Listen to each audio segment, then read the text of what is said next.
Reading. Said this before in January during the World of Warcraft drama. People contacted me and others about donating during the Hype Train record in 2024. This year, I did less from the main and I did some from an alt. Removal of the VOD was, if I recall correctly, to prevent people from harassing donators as before. And while these explanations from both Thor and Kronos were still a bit suspicious, they were enough to end the controversy before it got any worse. Or at least, that's likely what they thought would happen. But on July 20th, 2025, someone replied to Guy's original Twitter post with yet another screenshot, this one showing the exact messages attached to the donation Kronos made with his alt account, Serendipitous Bean. It reads, "In real life friend of Kronos and excited that they are now free from corporate. Love your stream and what you do for people here. There aren't many cool or supportive streamers left once they get big like this. Stay cool, bud, and tell Kronos that Ben sends their regards." In other words, Kronos pretended to be his own friends, likely to avoid any suspicions from chat. However, what made this truly weird was the fake reaction Thor had when this donation came in.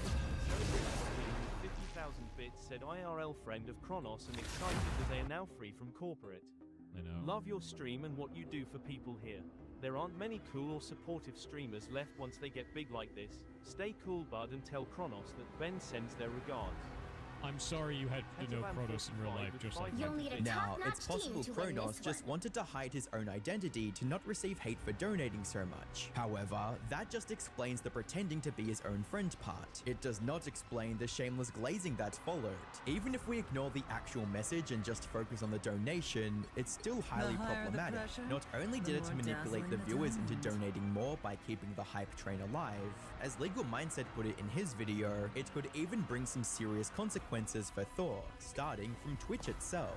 So Kronos is the main moderator, and excited that they are free from corporate. Love your stream and what you do for the people here. There aren't many cool and supportive streamers left once they get big like this. Stay cool, bud, and tell Kronos that Ben sends their regards. So this person is clearly painting themselves as not Kronos, not the moderator, but a separate IRL friend of this moderator, which is extremely I will bring peace to this universe. Just say it. There's nothing 30 seconds before you attack. Get ready. There aren't many cool supportive streamers left once they get big like this. Sort of Fushi. I'm sorry you had to know Kronos in real life, just like that. Dude, this guy can't be real. Show This guy off. actually can't be real. Thor has openly claimed plenty of times that he hires and actually pays all his mods. I pay our moderators full time. Not only do they have full-time pay, The they're battle on starts salary, in 5, they also get 4, full-time benefits 3, too. 2, Medical, 1. dental, vision, Ready to capture everything. the available area Like, and that's extract some goodies? how this place Let's stays go! cool. So it wouldn't be difficult for Thor to reimburse Kronos as part of his monthly paycheck. Only now, it could get him suspended or even kicked off Twitch entirely, but that isn't even the worst of it. According to Legal Mindset, this has also opened Thor and his mods up to facing legal repercussions from the federal government as well.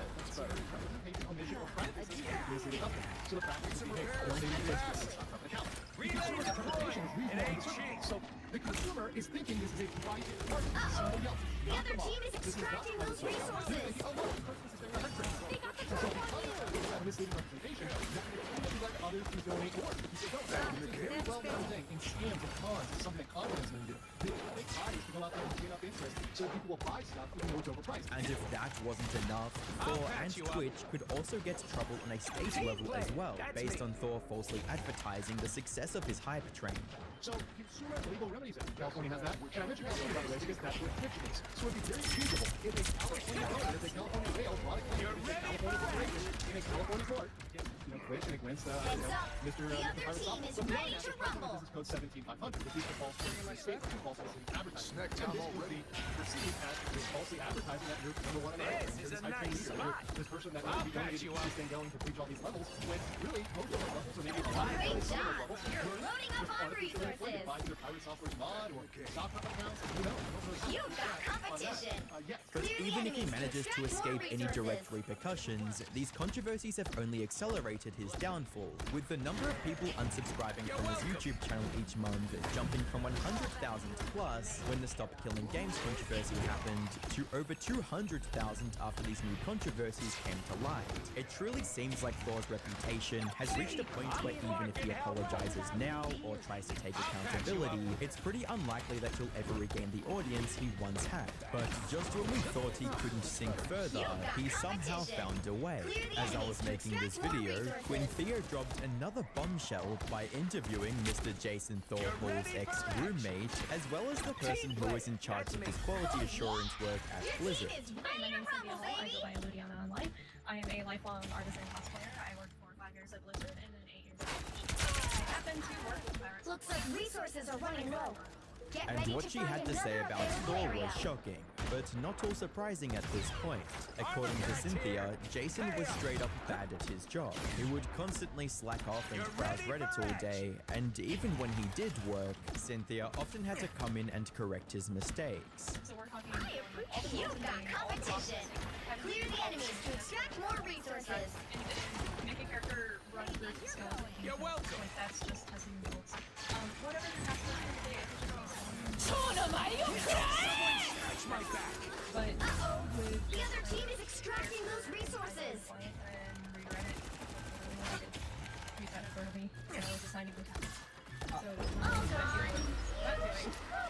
To the next available area. Worst of all, when Cynthia complained about his behavior to the higher-ups, nothing happened.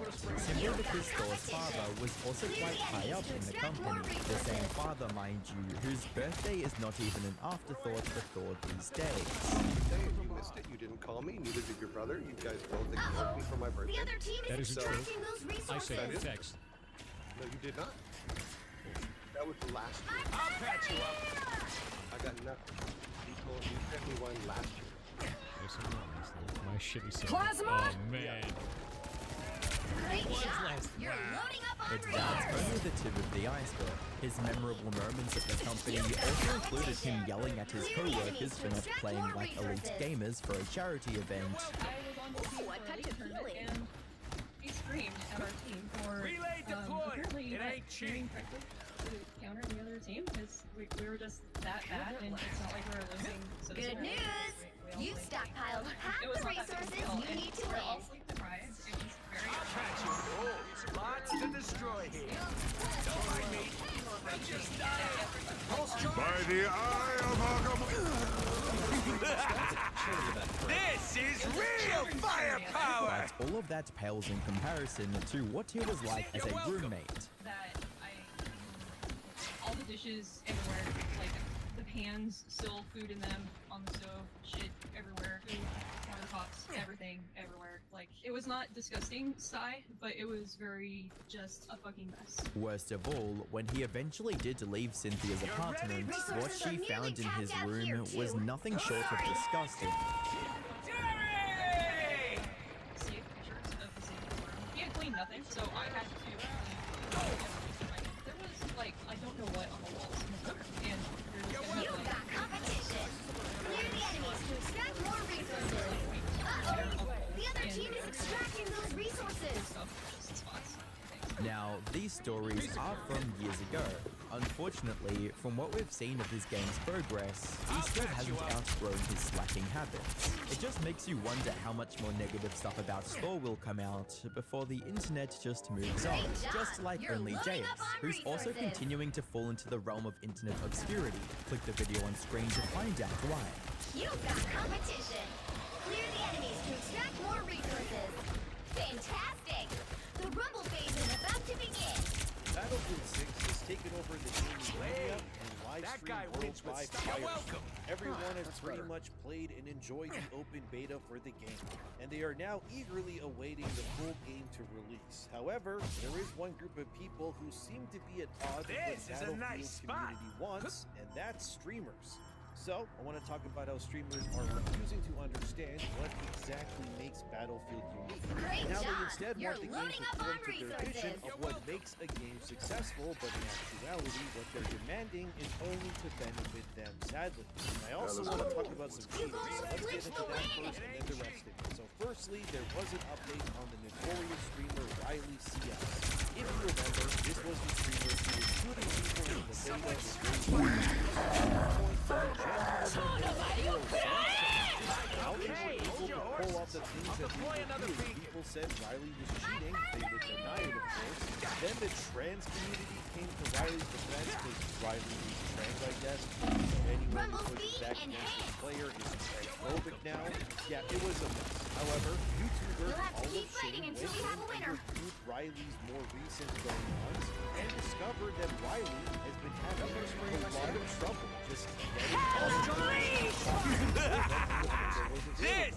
As Olive Shane shows here, Riley's main account was either not able to connect to a game and being kicked out of a game match, or the game would simply crash the desktop every single time Riley would try to play the game. The thing that was interesting about this was that Riley eventually would then swap to a secondary account to play the beta, and magically, all of these issues were suddenly resolved and they were able to play the game normally, which made people go, well, what gives them? How does two accounts working from the same IP address with the same computer specs, obviously, have two completely different outcomes gameplay-wise? The answer that Call of Shame came to was that DICE and EA likely shadow banned Riley's main account after detecting that it was using cheating software. Before I get into more about that, it was also pointed out that on Battlefield's Twitter page, besides posting updates about the game and the trailers, DICE would also at times retweet people doing cool stuff in the game, like getting cool shots off, blowing things up, you know, Battlefield things. Yet suspiciously, despite Riley going viral during the beta for their very obvious use of aimbotting in-game, allegedly of course, DICE nor EA ever showcased Riley's gameplay or gave them a spotlight on their channel, which is weird, right? You would think if a streamer who went viral playing your game would be a very good marketing tool to promote your game even further, yet neither DICE or EA said or did anything about it. They just stayed radio silent on the whole matter, which was honestly really weird of them to do. It's almost as if DICE knew that there was something up about Riley and how they were able to shoot people so perfectly because they were cheating. Ever since, to my knowledge anyways, Riley hasn't been able to play on that main account that was used to go viral in the first place, and now has to play on this secondary one. And also, if you enjoy the content, please like the video, subscribe, and leave a comment. It helps a lot, thank you, but it'll be interesting to see if the next beta ends up allowing this secondary account to work until it eventually doesn't as well. However, what was interesting is that Call of Shame then discovered that at one point, Riley's game client would crash the desktop. It then revealed the contents of what was actually on Riley's computer, as seen here at one point. There's something called Valorant Logins, which is a text document that people are accusing Riley of having all of the names of their alt accounts that they play on other games. What do symbiotes and vampires have in common? Accounts for any one game you might ask. The obvious answer is that most streamers like to have at least two such game. One's their main, and another that they use to disguise themselves as a lower level player in these games as well, which they will use to farm clips by being matched against much weaker and less experienced players, so they can get crazy clips where they destroy everything and it of course looks legit. But everyone that's getting smashed in those clips usually have two left hands and no idea how to play the game yet, but it's a tactic that's been used for years at this point that really isn't unique. But what Call of Shame theorizes, and others as well, is that these login sheets could also house, and this is important, macros. And I already know not everyone knows what those are, so let's explain really quickly. Macro in gaming is a series of predefined actions that then allow certain things to happen with a single button. These can be used to execute very complex actions without any real skill or even being used to regulate or complete tasks. For example, people use macros all the time during remote. They might use them for You are safe now, my friend. But more complex macros can then be used on PC players and peers manage over other people playing. And the fact that Riley was not able to play on the main account was immediately on an alt, likely because the alt account hadn't been flagged using the same cheating software before that was supported. Then, a user came to Riley's defense, their name or Purified, as the name says, whatever, doesn't matter. But they said this: I've been around the game community for 5 years now. Riley CS is now changing. I talk about the law firm and address common arguments. Great job! You're loading up on resources. First of all, this is real firepower! But also what was really interesting was that the internet then discovered that this pinglified or pinglified user was none other editor Destiny for their awaits. content. The other And if team is anyone just extracting doubts those that, I mean, resources. here's a tweet from Riley clearly stating that this user, this Penguify person, is indeed their video editor. So yeah, that cements this claim as 100% factually true. But what we also discovered was that this Penguify person would then openly admit, which is crazy, because they said after the that was clearly ruining the integrity of Battlefield 6. They said, I'm actually a Steam developer too. And I do they think people don't have brains and don't know what that means? That was unequivocally made to the rock, not cheating. Oh boy. So you not only admitted to being a video editor to the person you're protecting Riley, but then you thought it was a good idea to then admit publicly that you have 20 years in experience specifically working on cheats for online multiplayer games, which Riley's being accused of. When the streamer you help is being accused by literally everyone for the thing you do and their main account can't even log into Battlefield 6 anymore because it suspiciously, I don't know, gets locked out every single time that they try playing. Like, you guys are idiots. What Paula Shane also points out is that in this list, you see here on screen, every person listed is either Supernova! Again! Is that everyone listed has, to some capacity, either accused themselves or proven their cheating in other too. So it's a bunch of cheaters protecting a cheater from people because they got caught cheating. Don't mess with the amazing Spider-Man! Only streamer, ruining that but it is one in a long list of people who have, for many other reasons, been trying to attack their quantum matches more. Because when it isn't people trying to ruin the experience of other people, which will then only lead to more people then using cheats themselves. Cosmic cheaters, losers in the situation of just me pretty much. The people who just want to play a game for the fun of it and not have to worry about this place is important. We must take control. Unless they're using stuff like macros and cheat engines and other software that can way better than they actually are, so people will watch and donate to them. But like I said, there's more, because beyond cheating, we then come to just, honestly, flat out hubris. Another video that also inspired this one is from Kinger. I think that's how you pronounce his name. But in his video, he goes over various cheaters from people like Tim the Tactics, as well as people like the Turks. Somehow don't know who these guys are. They're exclusively Battle Royale games. I mean, Kinder made a really good secret part of this that literally shows us this. You've got competition. Clear the enemies to extract more resources.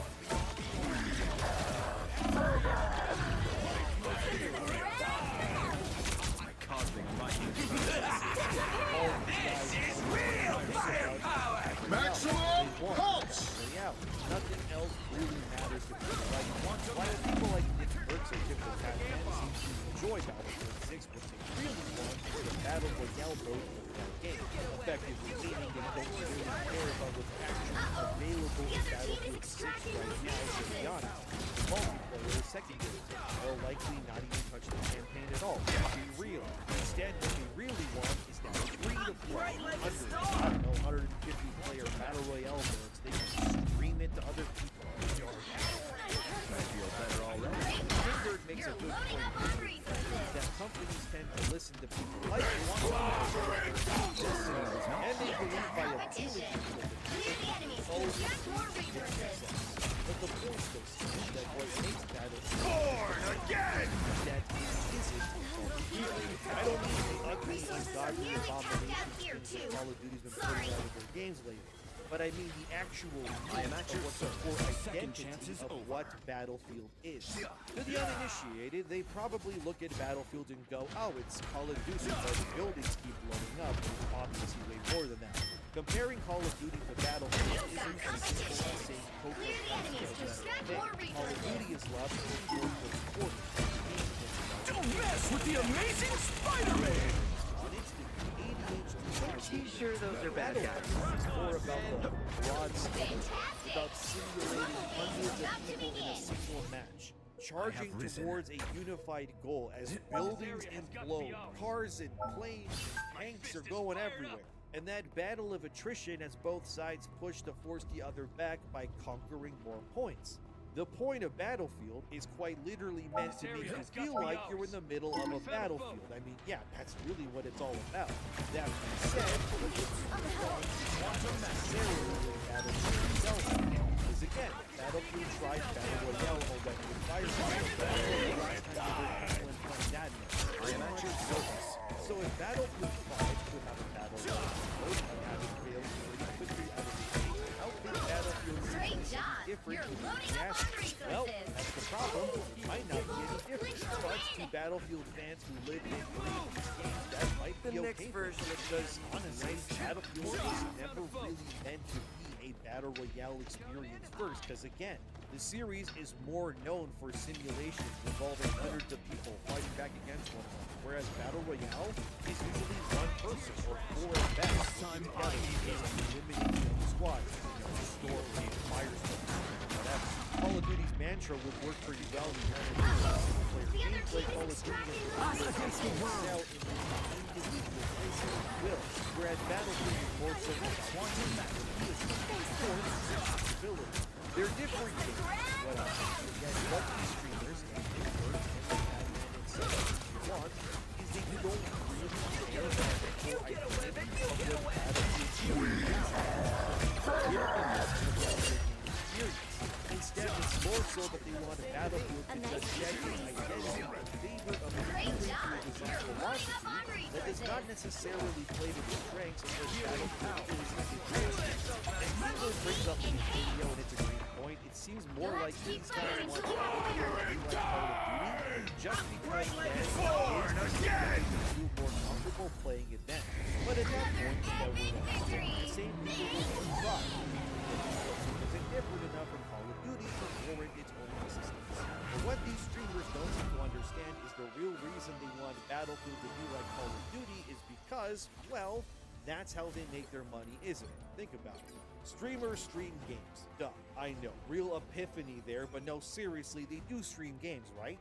And their audience, their viewership, their watch times, their click-through rates, their RPMs, and their CPMs, which is how you get paid on YouTube, for example, is all based on how well they perform as content creators. Believe me, I deeply know these things because I do this YouTube content stuff for a living, for better and for worse. So to them, they're not looking at Battlefield, or I guess even Call of Duty, as just a game. To them, they're looking at it like a job.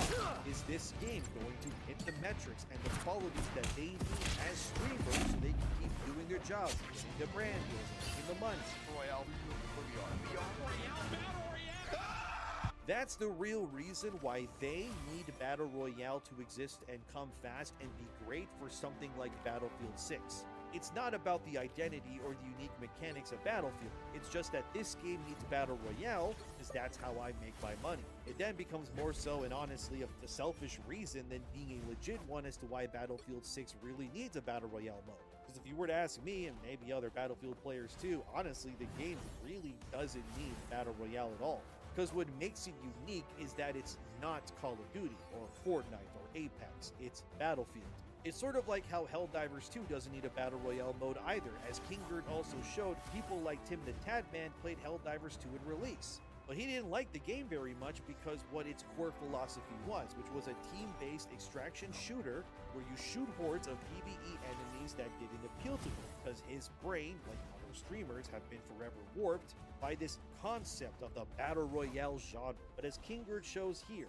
Okay, I don't know how I feel about it.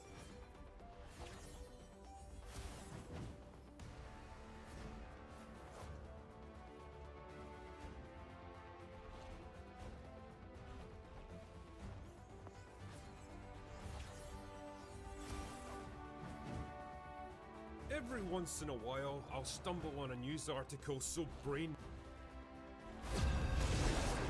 OpenAI CEO Sam Altman just warned...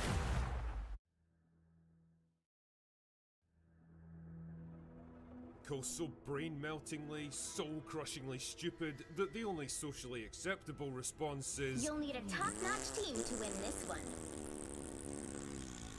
Such was the case yesterday with this absolute corker from Variety, that always reliable bastion of respectable, impartial journalism. Disney's Boy Trouble.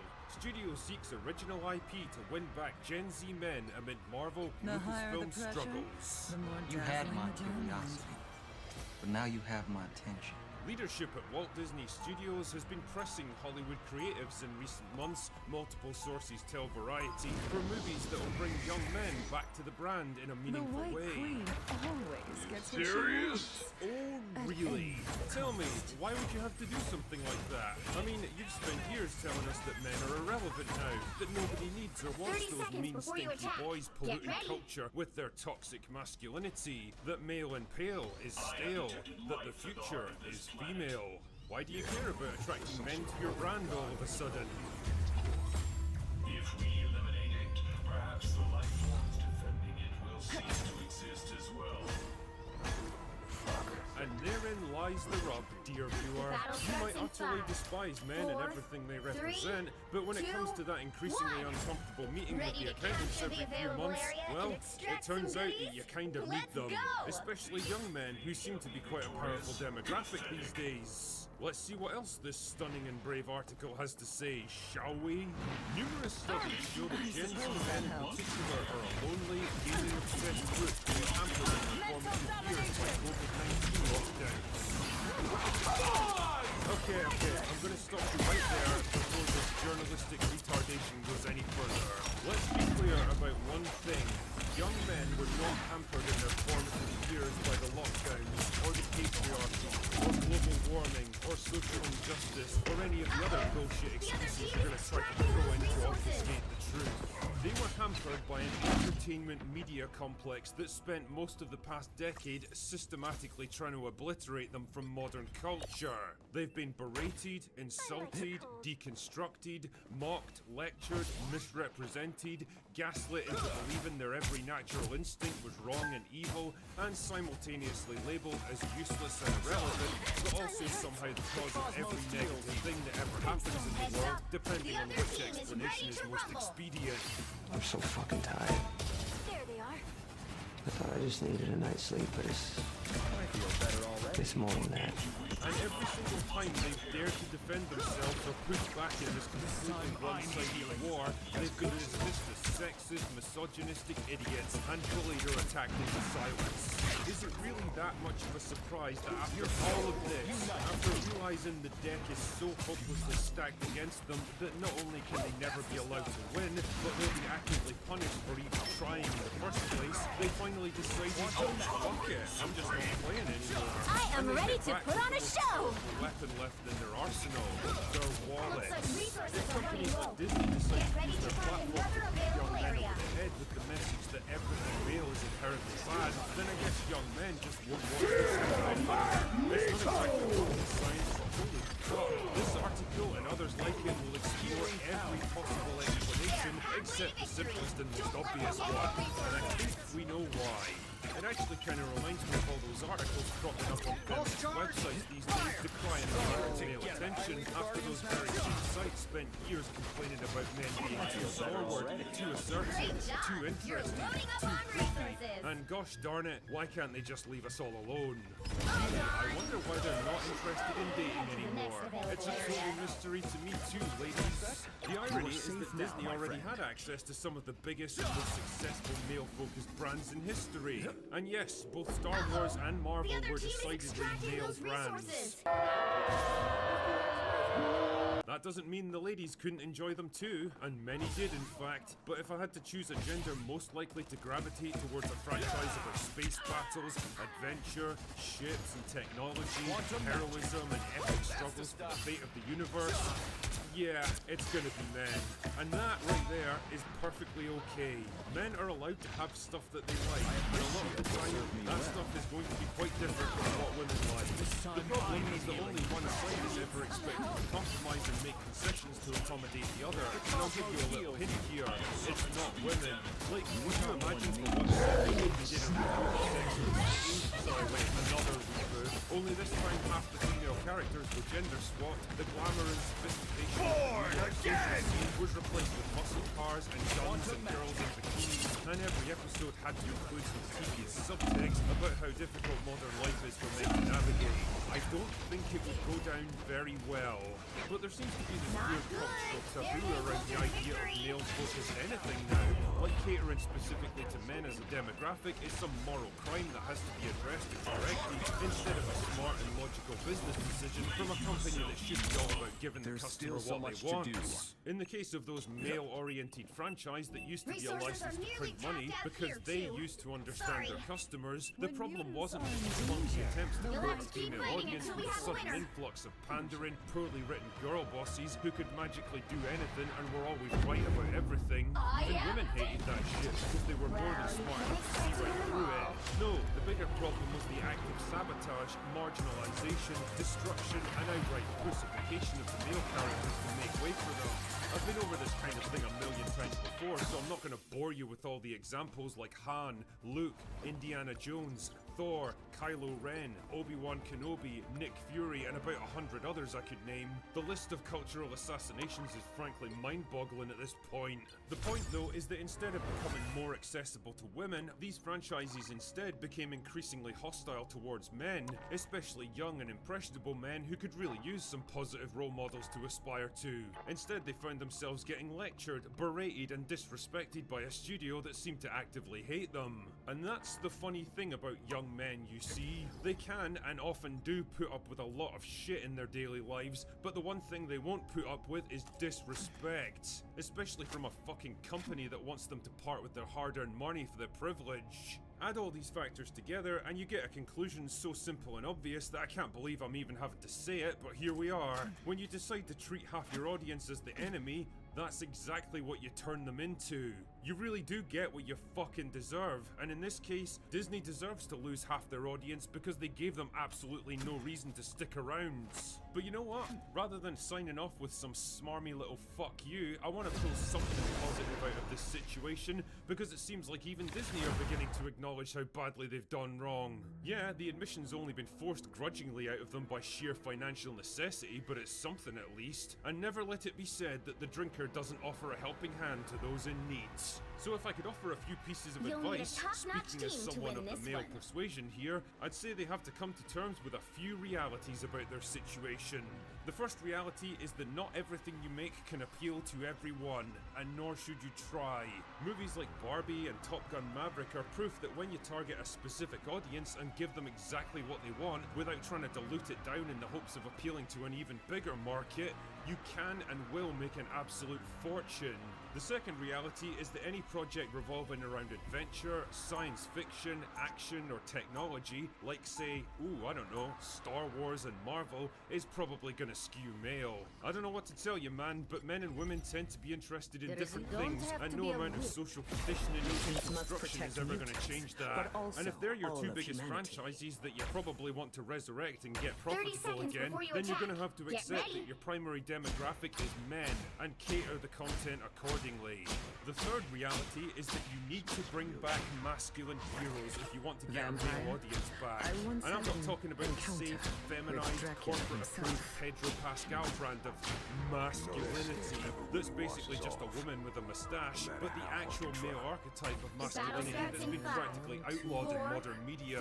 Men who are smart, capable, assertive, confident, complex, and maybe even a bit dangerous, who don't resort to verbal diarrhea or fold like a house of cards the moment a woman challenges them on something. Those are the kinds of characters that men have been drawn to for decades.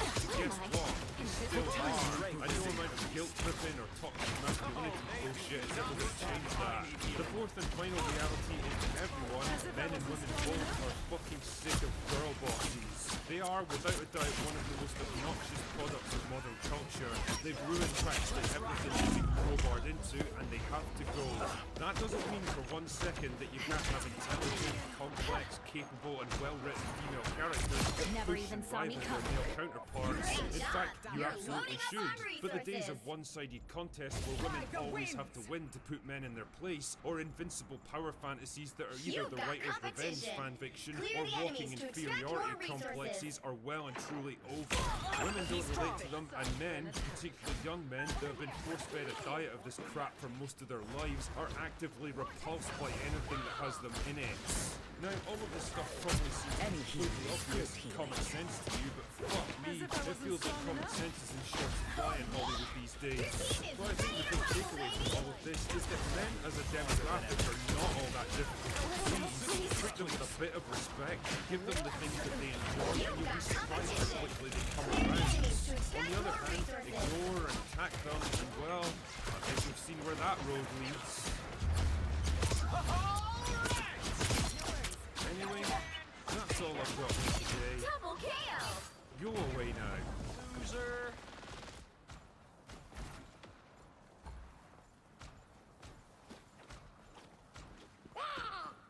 If Godzilla -1 taught us anything, I can contain it's my that Eastern power no filmmakers longer. are probably going to end up doing to movies My what power is manga still is building. currently doing to the US comic book industry. The kind of things extra that power make never even my hurt. most demanding sessions with Tatiana look like a playful puzzle Looks and like a resources are running low.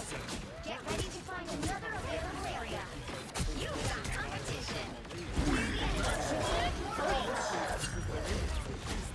They've spotted us. on par with anything they can make over Feel the wrath of the goddess! And it got me to thinking, why? Rise, my so friend! damn expensive? What is it? They couldn't weather the storm. Some ludicrous budgets of 2, 3, or I am ready to put on a show! With this video, I want to share something like this. I'm going to delve a little deeper into the reasons behind the problem, and maybe even make a few suggestions to how it might be corrected in future. So, hold on to your wallets You've as I got take you competition. to 5 reasons Clear why the modern enemies to movies are extract so more resources. expensive. Good 1. news! Actors. You've There's stockpiled no getting half around the this. resources Actors you are need paid to way win. too much these days. And I'm not talking about the day players and the jobbers who live paycheck to paycheck and have to struggle just to get by. I'm talking about the top level talent, the A-listers, the cream of the crop, the men and women who command such ridiculously overblown salaries that they actually push movie budgets to the point of failure, often with little or no justification as it turns out. Take for example, Jennifer Lawrence, the first female action star, first woman to fall a fire, and the first intelligent life form on planet Earth, who was famously paid $20 million, about 15% of the film's total Great production job! budget, You're for a loading role up in on the movie resources. Passengers, even though there was almost nothing to suggest that she was actually a box office draw. Feel the And no, thunder. I'm not going to Power count the never Hunger hurt. Games in this, because that was a breakout role, so she had no star power to strength exploit is at times. She was famous for sure, but she wasn't a box office draw, and that, my friend, is a very important distinction when you're writing paycheck. Born again! A rare occurrence in Hollywood. Arnold Schwarzenegger got paid $30 million for his role in Terminator 3, even though he was an action star for 10 years. In short, he's no longer a bankable box office draw, I yet lift up he's my still getting comrades. paid like one. It's even worse in the present day because, as other people have rightly pointed out, we don't even have movie stars now in the traditional sense. Yeah, we've still got plenty of famous actors with their brand deals and magazine articles, but the days of Hollywood stars who could sell out advertising on You've the got main road competition. are gone. Clear the enemies to extract more resources.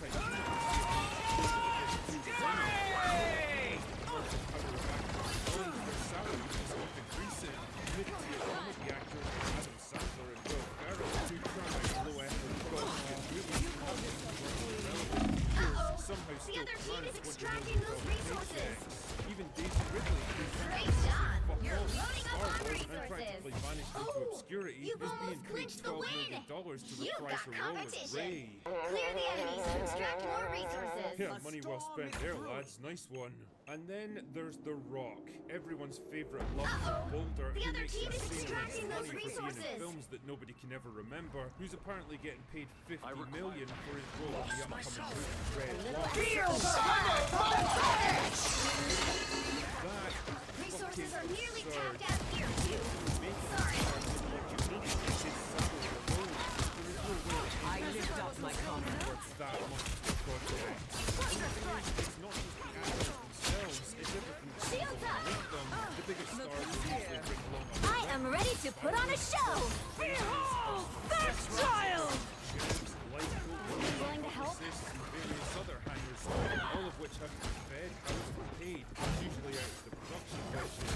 Although this stuff adds up to one simple fact, most actors are grossly overpaid for what they actually bring to a project. I've always been a heavy hitter. Contribute to the spiraling cost of movie Great budgets job. for Hollywood You're films. loading up on The only way you could resources. realistically fix You've this got is competition. Clear the enemies to extract more resources. back-end deals, both of which would require a massive overhaul of the entire Hollywood system. Number 2, As if I wasn't strong enough.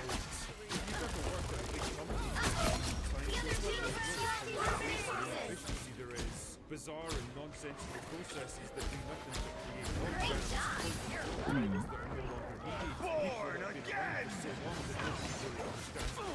You've got competition! It's the kind of stuff Clear the enemies to extract more resources! organization, and it's much the same. You'll have to keep fighting until you I am Uh-oh! The other team is extracting those resources! Heads up! The other team is ready to rumble! Big movie projects are a kind of mutually parasitic relationship. People generally want to be attached to them because it brings prestige and attention Make the and same allows mistakes them to pad out again. their resume to make it look like they've done way more stuff than they actually have. On the flip side, having the right name attached to your project can give it the clout it needs to get extra funding, better marketing, and bigger actors attached. Either way, all of these people command salaries regardless of how much work they actually do, and a lot of them can be pretty fucking expensive. And that's not even counting all The other team is pointless extracting those acquisitions that have resources! popped up in recent years. I wonder how many movies have been improved by the president. Us against the world! On-site therapists, I see them! You're in my stall! they all cost money.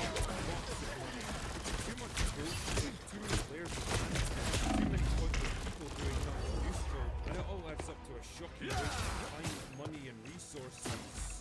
3. Too much CGI. Again, you don't need me to tell you more movies have begun to rely on visual spectacle over character and story, and that usually means CGI, a lot of it. And the reality is that CGI is expensive as fuck these days, especially because most effects houses are in high demand, so He's they basically charge whatever Happy they to want. help. A good example of this would be the Indiana Jones series. Rumble speed and hit! Feel the wrath of the goddess! But for the most part, it used models, pyrotechnics, stuntmen, and real locations.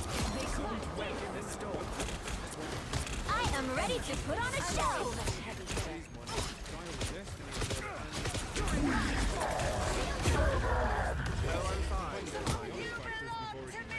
plus a few more we haven't, the production budget ballooned to well over 300 million.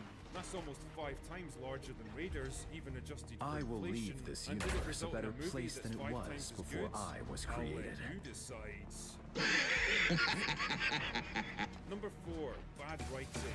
As the point back of the Rumble speed is climbing fast! thinking in Hollywood where Bill says that only time I need healing. Cosmic might return. And the only way to fix the problem is to force them out and replace them with a new problem. Younger Healing and more diverse writers. Behold that child! Born again!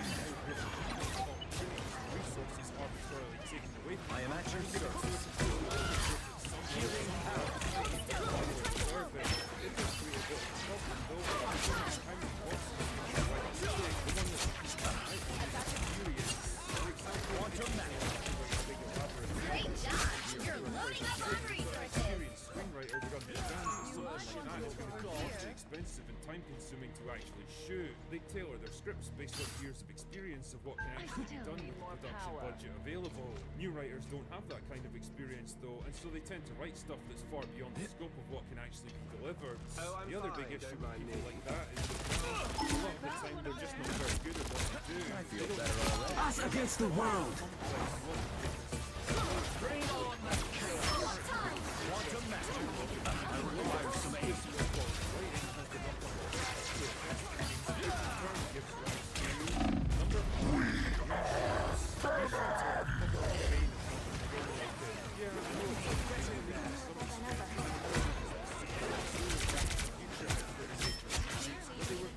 Healing power. Nowadays, major reshoots are practically expected because when there's hundreds of millions of dollars on the line, who wants to take a chance on releasing movies?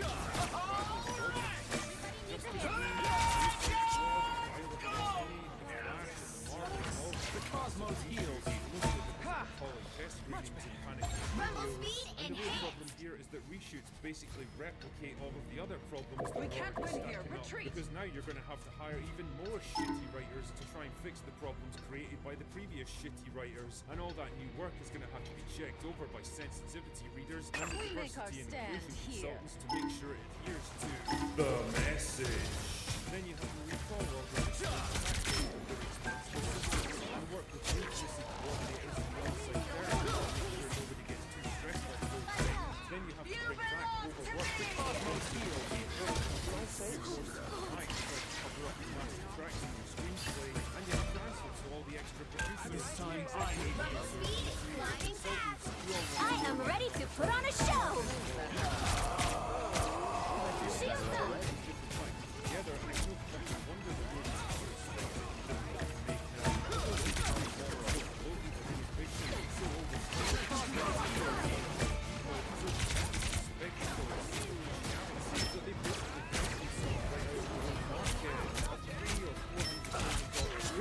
can back up. Born again! Born again! Us against the world!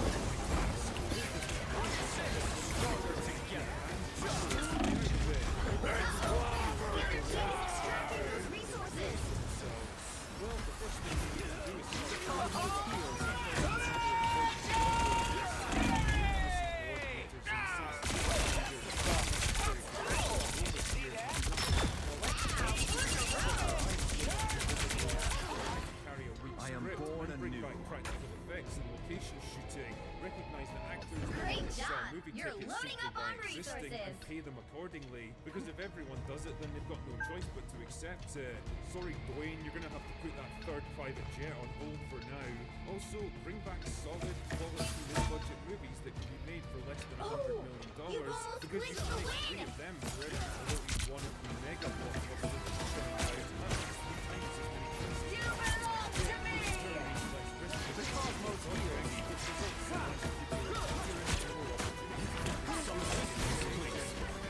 Cosmic light returns. I am ready to put on a show!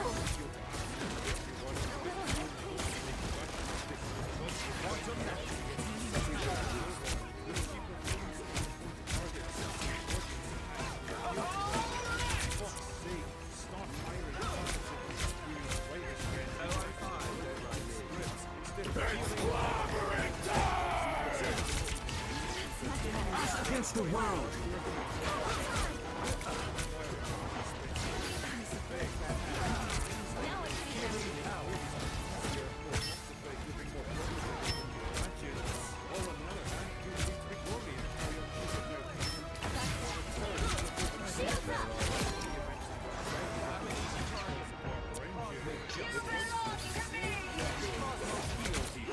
I am at your service. Behold, the child! Born again!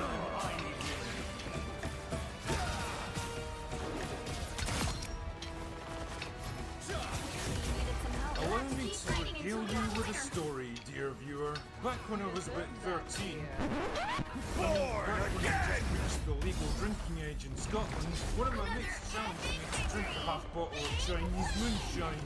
Now, I'd never tried this stuff before, and as I found out later, neither had he. But anyway, I duly popped the cork, which was secured with duct tape for some reason, and got fired in about it. Now, I've consumed some unpleasant beverages in my time, let me tell you, but this stuff tasted like liquefied, decomposing dog.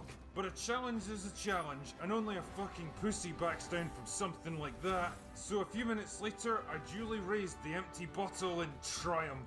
Then I promptly threw up, pissed myself, and passed out next to a dumpster behind Tesco. The point here is that without overcoming the challenge of that shitty drink, I never would have become the witty, intoxicated raconteur you see before you. Because when you get right down to it, every hero needs a good villain. What would Superman be without Lex Luthor? What would Batman be without the Joker? What would Captain Marvel be without Brie Larson? Is that like a personal attack or something? The antagonist of a story is actually a pretty interesting thing from a writing point of view. They can come in all different shapes and sizes, from physical powerhouses to calculating intellectuals, from honorable warriors to evil murderers. But whatever form they take, they all serve the same basic purpose. They're an obstacle for the protagonist to overcome, something that can challenge them to become better and stronger than they were before. They're basically the driving force behind the hero's journey. But it's more than just that. A good villain can challenge the very nature of who and what a hero is, and what the audience believes them to be. They can have justifiable motivations and complex personalities all of their own. The best ones can even make the audience question just who exactly the real villain is. In fact, the villains are often cooler and more memorable than the hero themselves. Why? Because unlike the hero, writers don't have to worry about making their villains likable and relatable, so they can afford to take risks with them. They can indulge their wildest writing fantasies, creating the most despicable psychopaths, terrifying monsters, evil dictators, or cunning criminals imaginable. The more evil they are, the bigger the threat they pose or the harder they test the protagonist, the more satisfying it is when the hero finally prevails. The problem is that good villains seem to be a dying breed these days. The awesome antagonists that used to dominate the screen and push our heroes to the very limits of their endurance are gradually being replaced by weak, flaccid, forgettable imitations with none of the power and menace of their predecessors. And because they no longer present a challenge, there's no real payoff when they get defeated. Now, explaining how and why this is happening is going to take a bit of time, so strap in and prepare yourself for the Drinker's Writing Workshop. First up, I'm going to give you an example of a well-written antagonist that everyone knows. And where better to start than Darth Vader? He's basically the quintessential movie villain. Right from the first moment he strides onto that rebel ship, surrounded by dead bodies, you know this guy isn't fucking around. In fact, George Lucas played just about every trick in the book to make you afraid of this guy. He's huge and powerful, he's dressed all in black armor, his face is hidden behind an inhuman mask, so you've got no idea what he actually looks like, and he speaks with a deep booming voice that just seems to radiate power and menace. Where are those transmissions you intercepted? What have you done with those plans? Shit man, he can even throw people around like ragdolls. Physically, he's big and intimidating, but he's also intelligent and ruthlessly efficient, making smart, logical decisions based on the information he has, and almost never losing his cool. For example, he uses his force powers to punish subordinates who fail or disrespect him, but it's never done out of anger or malice. He's either proving a point to men who doubt his power, or removing ineffective commanders who compromise the success of his mission. When Vader acts, it's always in service of a higher goal, and never because he's lost control of himself. The overall effect here is to create a villain that you absolutely would not want to fuck with. A man who basically dominates every situation and plows through every opponent over 3 movies, right until the final act, when Luke at last manages to overpower him. But even that counts as a kind of victory for Vader, whose objective was never to beat Luke anyway, but to provoke his rage and anger. And well, that's exactly what he does. The point here is that George Lucas managed to create a villain that was smart, powerful, dominant, ruthless, interesting, and extremely well written. A character that maintains his air of danger and menace almost until his final moments, before redeeming himself and sacrificing his own life to save his son. Damn, no wonder he's so iconic. Now let's take a moment to consider his modern day counterpart, Kylo Ren.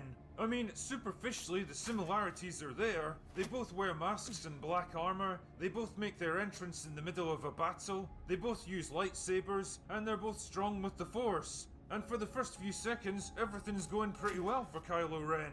He strides out of his ship, he kills an old guy that looks like he should be important, and he stops a fucking blaster bolt in mid-air. Damn, even Darth Vader couldn't do that. Then it all starts to go wrong when he tries to interrogate Poe. So who talks first? You talk first? I talk first? The old man gave it to you. It's just very hard to understand you with all the... What the fuck is this? If you want us to take this guy seriously, you really shouldn't have people throwing snarky comments at him unchallenged. It's like the script is actively making fun of him and encouraging us to laugh along with them. And it only gets worse from there. Whereas Vader was cold and efficient, Kylo frequently loses his temper and lashes out in childish rage. He makes dumb, illogical command decisions and pursues his mission in the least efficient way possible. He brutally punishes people for asking completely logical questions. This fleet, what is it, a gift? What is he asking for in return? Does that... In fact, the only reason he even catches up to our heroes is because just about everyone in the galaxy seems to be a fucking snitch. He regularly takes his mask off, destroying the mystery of what lies behind it. He's openly conflicted about the path he wants to take, hesitating at crucial moments, and endlessly brooding over his choices. Worst of all, every single time he goes up against the hero, he loses. First he fails to probe her mind with the Force, then he gets his fucking ass kicked in a fight, and it's only sheer dumb luck that stops him from getting killed. From that moment on, any threat or danger he might have posed is completely annihilated, Because if your antagonist starts out weaker than the hero, then what the fuck is there left to strive against? The impression you get from Kylo Ren is that he's a weak, immature, conflicted man-child, desperately pretending to be something he isn't, exploding with childish displays of emotion whenever things don't go his way, and unable to commit to a course of action. A man who can't even master himself, never mind those around him, and consistently loses every time he tests himself against the hero. In short, he's a villain without teeth. Never mind though, at least Snoke has a bit of potential. Oh, well, there's always Hux. He started out pretty ruthless and supremely... Oh, you see how the script doesn't even have the decency to produce competent villains? Not only are these guys evil, but they're evil and inept. You're not supposed to fear them, you're supposed to laugh at them. And it's not just Star Wars that has this problem either. Consider Yon-Rogg from Captain Marvel, a man who loses his first fight against her, then does basically nothing for the rest of the movie, until she finally gets bored and zaps him with absolutely no efforts, because... I have nothing to prove to you. At no point in this movie does he ever present the slightest threat to her, so why the fuck should we care when she beats him? Or how about Roman Sionis from Birds of Prey, a sadistic nightclub owner who pouts and cries and screams his way through the movie and needs constant emotional validation and reassurance from his henchmen, a man who comes across as insecure, unstable, needy and generally kinda pathetic, and never gets to present an actual threat to the hero.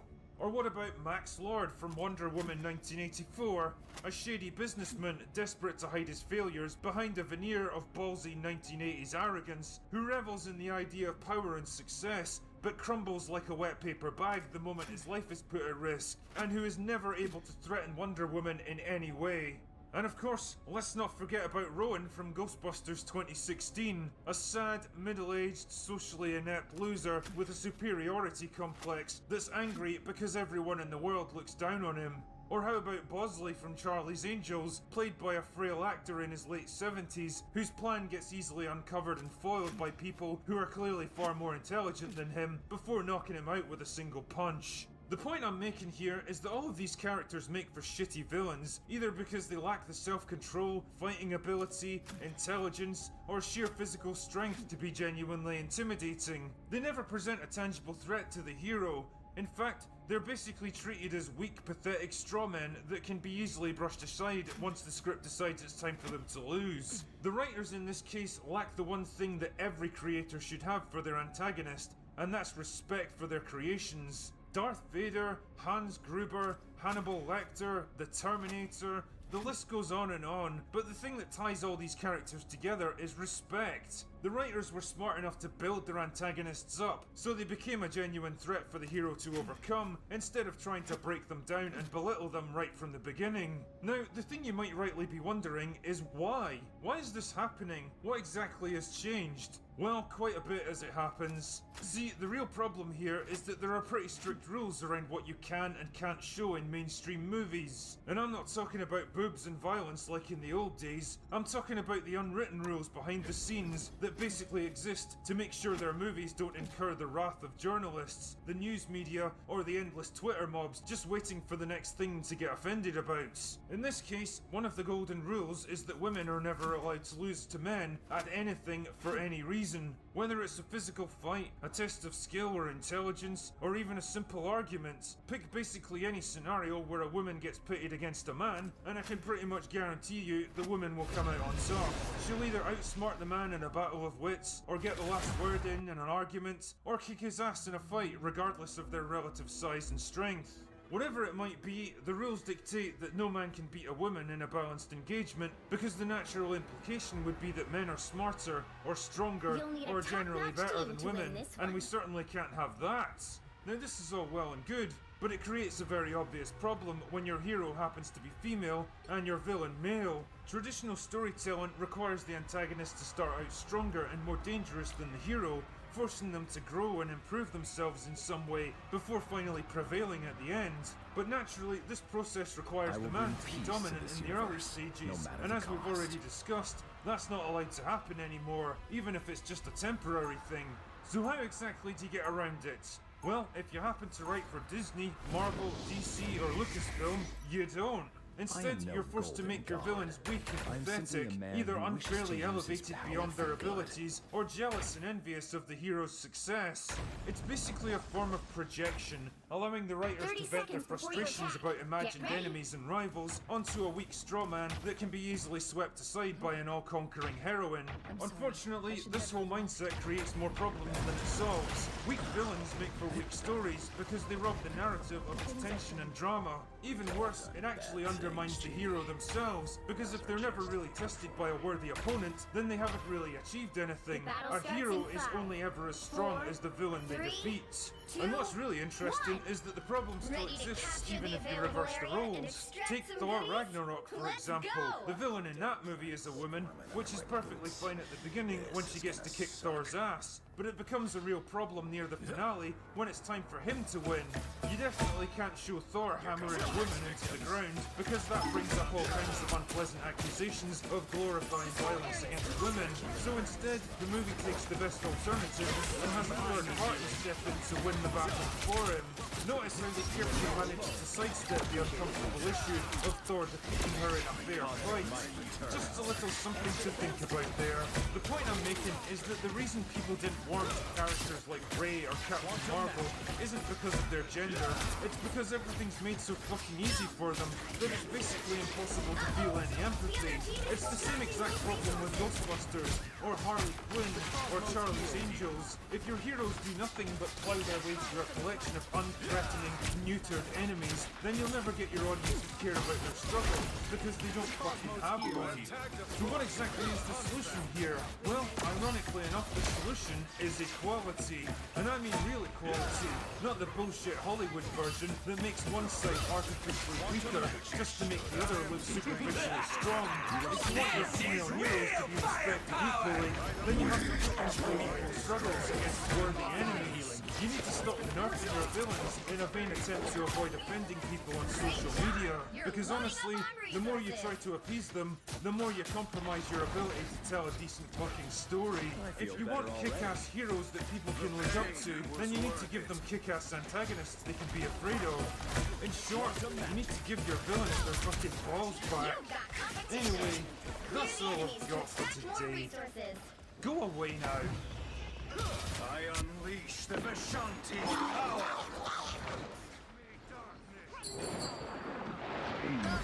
Oh, it's you again.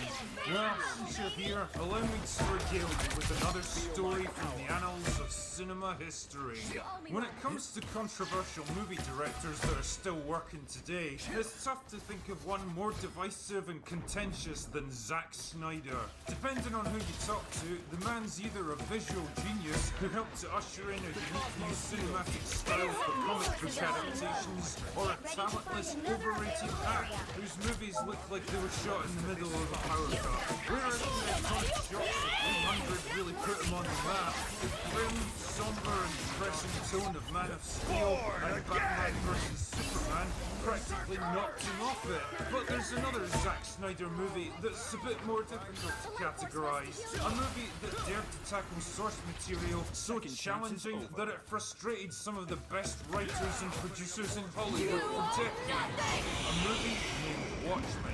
Based off the labyrinthine and extremely mature comic book series, Watchmen tells the story of a group of former crime fighters living in an alternate 1980s America, poised on the brink of nuclear war. With a cast of flawed, morally questionable characters doing distinctly unheroic things to reach their goal, it dared to ask the question, if superheroes could exist, would you really want them to? Watchmen copped a lot of shit when it came out back in 2009. Fans of the original comic series were somehow surprised that a 2.5-hour movie wasn't able to incorporate every single element from the 450-page graphic novel. No shit. General audiences, on the other hand, went into theaters expecting a fun, action-packed superhero flick about a bunch of good guys out to save the world. And well, that's not exactly what they got. As As a result, Watchmen failed to generate enough momentum to break through at the box office. Combined with lukewarm reviews from journalists, remember when people still cared what they thought? It gained a reputation as a bit of a critical and commercial failure. But was it really? Well, it's not like I can go back and fudge the box office numbers. What do you think I am, Disney?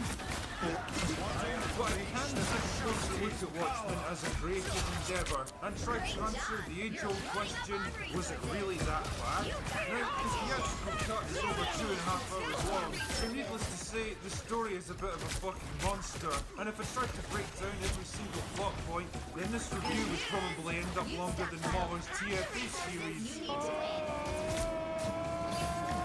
But I'll do my best to give you a decent overview of the story. So let's begin, shall we? Watchmen takes place in alternate 1985 America, where masked crime fighters have been around since the 1940s. At least they were, until they got outlawed a few years earlier after a wave of public backlash. Now the few that remain have either retired to live out their lives as normal people, become government agents, or ignored the ban and continued to operate outside the law. Meanwhile, the accidental creation of a godlike being known as Dr. Manhattan has allowed recognition to win the Vietnam War and a third term in office, not to mention shifting the balance of the Cold War in favour of America. Backed into a corner, the Soviets are becoming increasingly desperate and unpredictable, pushing the world to the brink of Armageddon. The main storyline kicks off with the murder of an elderly crime fighter known as the Comedian, which attracts the attention of his former comrade Rorschach, named because of the ink blot mask that he wears to hide his identity. Believing that former members of the Watchmen crime fighting group are being targeted for assassination, Rorschach tries to contact the others and warn them. This is where we get to meet the other main characters of the story. There's Night Owl, who used to be a Batman-type character with a badass suit and a hover jet, but now he's fat and retired and kind of a pussy. Ozymandias, on the other hand, has used his scientific genius to become a billionaire tech giant, looking to use science to avert a nuclear war. Then there's Dr. Manhattan himself, who now works as an agent for the US government, along with his girlfriend Silk Spectre. Manhattan's abilities allow him to experience the universe outside of linear time, meaning that his mind basically exists in the past, present, and future all at once. As you can probably imagine, this makes it pretty hard for him to focus on little things like the outcome of the Cold War, and there's a growing rumour that he may actually be a threat to humanity. This all comes to a head during a disastrous TV interview where he tries to reassure the public, only to be confronted by a former lover that claims he gave her a terminal illness. Overwhelmed by all the attention, he teleports himself to the surface of Mars for some downtime. But with America's ultimate weapon missing in action, the Soviets use the opportunity to invade Afghanistan, bringing the world even closer to World War III. Meanwhile, just as Rorschach's getting closer to the truth of the comedian's death, he's framed for the murder of a former supervillain and sent to prison for it. Knowing he'll be dead within hours if they don't do something, Night Owl and Silk Spectre are forced to come out of retirement to rescue him. That's the three basic strands to Watchmen's story. The first follows the growing relationship between Night Owl and Silk Spectre as they dust off their capes and costumes for the first time in years. The second follows Rorschach's search for the truth and his growing suspicion that there's a much bigger conspiracy at work. And the third centers on Dr. Manhattan, trying to decide whether humanity even deserves to be saved. In between all this, we get flashbacks to the defining events of each character's life over the previous decades, most of which center around the comedian and his gradual transformation from honorable crime fighter to bloodthirsty warrior to cynical and embittered old man. He's like the bridge that spans the different generations of superheroes, from the innocent optimism of the 1940s to the turbulence and disillusionment of the 70s, and finally to the grim foreboding of the 80s, where there are no heroes anymore, and the world stands on the brink of annihilation with nobody left to pull it back. He also gets one of the best lines in the entire movie. What happened to the American dream? What happened to the American dream? It came true. You're looking at it. As the main characters eventually join forces to uncover the truth, they learn that the comedian's death was part of something much bigger and more sinister than a simple assassination, and that one of their own may in fact be working against them. And with the doomsday clock ticking down to midnight, they discover that the price of saving the world could be higher than any of them ever imagined. Now, when I think about Watchmen's relative failure at the box office, I can't